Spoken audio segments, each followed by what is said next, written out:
মধ্যে ইরশাদ করেন, লা ইউমিনু আহাদুকুম হাত্তা আকুনা আহাব্বা ইলাইহি মিন ওয়ালিদিহি ওয়া ওয়ালাদিহি ওয়ান নাসি আজমাইন। আল্লাহর নবী ইরশাদ করেন, যদি তোমাদের কারো ততক্ষণ পর্যন্ত মুমিন আর মুসলমান হতে পারবে না যতক্ষণ না আমি নবীকে তার নিজের জীবন থেকে, নিজের জান মাল থেকে, নিজের স্ত্রী এবং পরিবার পরিজন এবং তার আদরের বস্তু থেকে যতক্ষণ না আমি নবীকে মহাব্বত বেশি করতে পারবে ততক্ষণ পর্যন্ত তোমাদের কেউ মুমিন হতে পারবে না। এজন্য আল্লাহর নবীর মহাব্বত আমাদের প্রত্যেকের দিলে থাকতে হবে যদি আমরা মুমিন আর মুসলমান নিজেকে দাবি করি।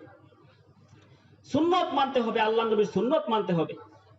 আল্লাহর নবী ইরশাদ করেন, মান আহইয়া সুন্নতি ইনদা ফাসাদি উম্মতি ফালাহু আজরু মিআতি শাহীদ।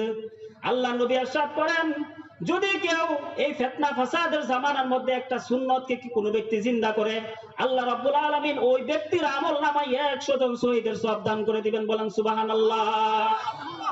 অনুরূপভাবে আল্লাহর নবী এটাও বলেছেন, মান রাগিবা আন সুন্নতি ফালাইসা মিন্নি। যদি কোনো ব্যক্তি আমার সুন্নতকে না মানে, আমার সুন্নতকে উপেক্ষা করে সুন্নত থেকে যদি কোনো ব্যক্তি বের হয়ে যায়, ওই ব্যক্তি আমি নবীর উম্মত হতে পারবে না। জুড়ে বলেন নাউজুবিল্লাহ। এজন্য আল্লাহর নবীর সুন্নতের প্রতি আমাদেরকে যত্নবান হতে হবে।